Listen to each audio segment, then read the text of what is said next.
नमस्ते दोस्तों। आखिरकार वो दिन आ गया कि हम मुख्य परीक्षा 2023 लिखने जा रहे हैं। तो दो बातें आपको ध्यान रखनी है कि क्यों मुख्य परीक्षा बहुत आसान हुआ करती है। देखो, प्री परीक्षा आपने पास की है, प्री परीक्षा में आपके फेल होने के कई चांसेस होते हैं, लेकिन मुख्य परीक्षा में आपने जो भी पढ़ा वो सब आपके काम आने वाला है। इसलिए प्री परीक्षा से ज़्यादा आसान है मुख्य परीक्षा।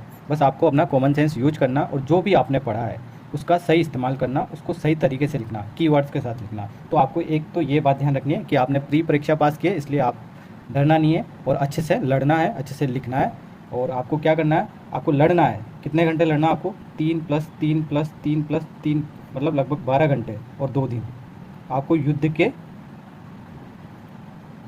वातावरण में अपने आप को ढालना होगा। इसलिए आपको कोशिश करना कि जिस तरह से आप पहला पेपर दो उसी तरीके से आप लास्ट वाला पेपर भी दो। ऐसा नहीं कि आप पहला पेपर तो बहुत अच्छे से दो और लास्ट वाले पेपर तक आपकी एनर्जी बिल्कुल डाउन हो जाए, क्योंकि सारे पेपर बराबर मार्क्स के हैं और आपको हर प्रश्न वही मार्क्स देने वाला है। ऐसा नहीं कि पहले दिन आपको ज़्यादा मार्क्स मिलेंगे, ज़्यादा मार्क्स आप लास्ट दिन भी ला सकते हो। इसलिए अपनी रणनीति इस तरह से बनाएं कि आप अंतिम समय तक लड़ सको। इसलिए आपको ध्यान रखना है और इन 2 दिन का मैनेजमेंट इस तरह से करना। नॉलेज एक अलग चीज़ है, आपने जो भी पढ़ा वो आप उसको सही तरीके से इस्तेमाल कर सको, आपको ये अब इन 2 दिनों में करना है। अगर आप ये नहीं कर पाए तो आपने कितना ही पढ़ा हो, आपके अच्छे मार्क्स नहीं आएंगे।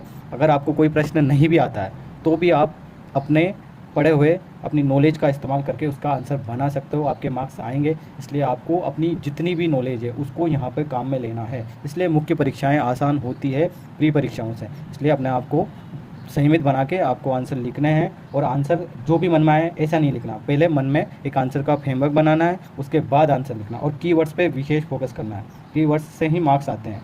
यूपीएससी परीक्षाओं में आंसर को ज़्यादा एनालिटिकल लिख सकते हैं, जबकि पीसीएस की परीक्षाओं में क्या होता है, फैक्चुअल आंसर ज़्यादा होता है। इसलिए अगर आपको फैक्ट पता भी नहीं हो तो भी आप कैसे भी उन फैक्ट को तोड़ मरोड़ के या जो भी आपको उससे रिलेटेड नॉलेज है आप उसको लिख सकते हो। इसलिए आपको ध्यान रखना है, अच्छे तरीके से ये एग्ज़ाम देना है। All the best.